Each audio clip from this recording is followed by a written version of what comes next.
There we go. Our first couple dozen eggs for sale this year in the farm stand. And well, we did pretty good last year. Of course, I'm the only one that eats eggs. Brenda's allergic, so I can only eat so many. And we only have 4 chickens, but they still produce 3 to 4 eggs a day. And well, I don't eat nearly that many. So good chance for us to get rid of some, maybe make a little bit of our money back that we invest in the chickens to give them a good home and some good food. However, there are some rules and regulations that we were unaware of until last year when we started selling the eggs. I printed this down from the University of Maine Cooperative Extension, and it just basically lays out some basic rules for selling eggs by the side of the road. I also printed out a couple extra and put them up here for people to take in case they were interested. Basically, I'll go over a few of the highlights of the rules here. And basically, if you have less than 3,000 laying hens, no license or inspection is required by the Maine Department of Agriculture. Well, I think we're good there. We've only got 4 so far. We might get some more. We're hoping to get some more this summer. We'll see how that goes.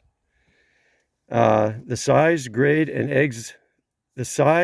grade of the eggs must be labeled on the carton, as well as the name, address, and zip code, which we just did. The refrigeration is required, and that's what I'm going to be addressing today. Labeled to state that they are stored and transported at 45 degrees or less. If you're reusing egg cartons from the store, the USDA shield must be obliterated from the carton. Well, as you saw, we have brand new clear ones that we purchased, so that's not necessary. The eggs must be cleaned, and they suggest use a bleach solution of 1 tablespoon of bleach per gallon of warm water. And the eggs must be dried off with a single-use disposable paper towel. And washing the eggs should be at a minimum of 90 degrees Fahrenheit. And encouraged to have product liability insurance if your homeowner's insurance may not be adequate. The last thing I noted here was the candling of eggs to determine cracks is not required. Now, I know candling basically means you got to hold the egg up to a light, and I know I've seen Brenda do that with flashlights. I think she checks them all individually. But one of the issues that we ran into last year was with keeping the eggs down to 45 degrees or less. And that was primarily because when we first started, we just had a regular cooler up here by the road, and we just kept ice in it, and that worked okay if it wasn't too hot and sunny. But as soon as the temperatures rose above 80 or 90 degrees, well, then it became a problem, because trying to make ice here off grid takes power. And even though it's a nice sunny day, it does take time and water and whatnot. So it became quite a bit of a more of a chore than we thought. So we invested in this cooler. We picked up this AC/DC cooler. It's basically for traveling transport, and it works pretty well. The problem is it does take some power to use, and to do that, I initially had this battery right here hooked up, and that did a pretty good job. We had one 200-watt solar panel, and that one solar panel did pretty good job, but there were days where it was really warm, 90 degrees plus sometimes, and it struggled to try and keep enough power in the cooler. There was a couple times that we noticed it got up above 45, so we pulled the eggs out. So this weekend I went ahead and built a little rack, and we actually had a second panel. This is the one panel we had right here. It's a 200-watt solar panel. So I added a second panel and built this little rack, and I'm going to move this up by the side of the road to connect to the battery. I've got this little box that I put inside the controller, and I'm going to put the battery inside here so we can keep it out of the weather. And we're hoping this will be enough to keep that little cooler at 45 degrees or below. We do have some warm days here on the homestead, but we're hoping maybe that'll do the trick. So I'm going to get the tractor fired up, bring this up by the side of the road, and we'll get it hooked up, and we'll see how it goes.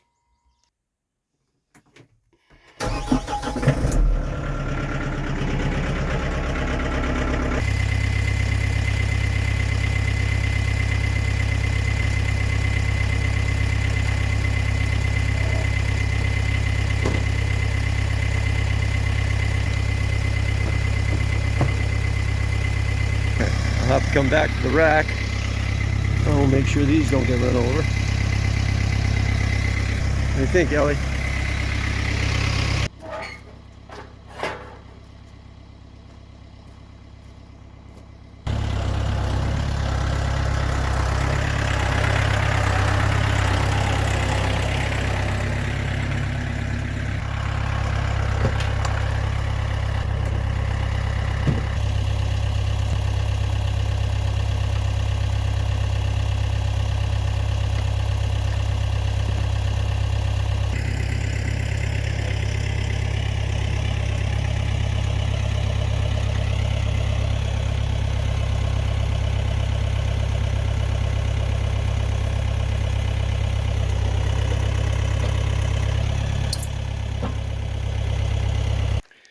All right, now, okay, now I just got to figure out how far I can make it with the cord that comes on the charger here.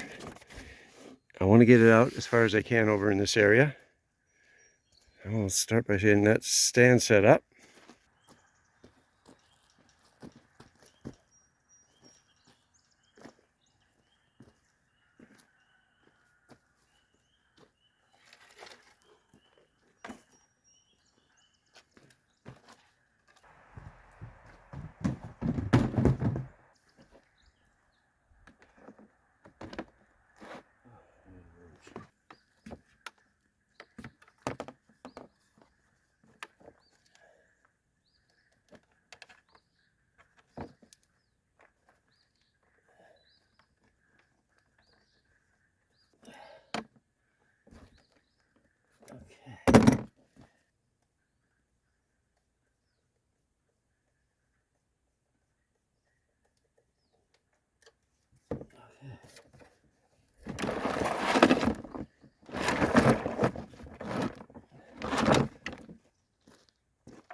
So with this battery and this controller, I had to hook the panels in parallel.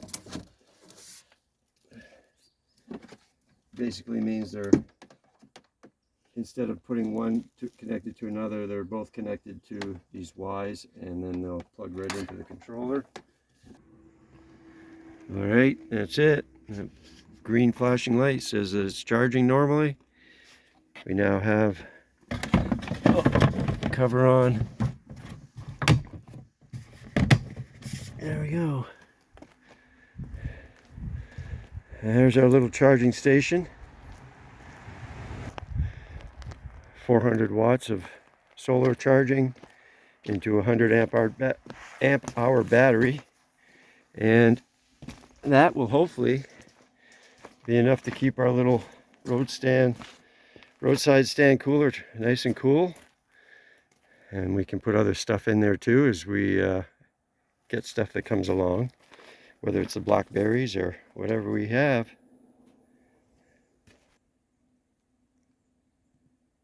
Right, Ellie? All right, well, that's another little project knocked out for this afternoon, and hopefully that'll take us through the summer without any problems. We'll keep you updated on if it does or not, but looks pretty good to me. Sunny day wouldn't hurt, but I'm sure we're charging enough to keep things cool. It's about 55 degrees today, so it's not too bad. And that's about it. Thanks for joining me for another project. We'll be tackling something else tomorrow, assuming the weather isn't too bad. What do you think, Ellie? Hey, another project tomorrow? Sure, why not, Dad? See you in the next video. I'll keep praying to heaven and fighting like hell.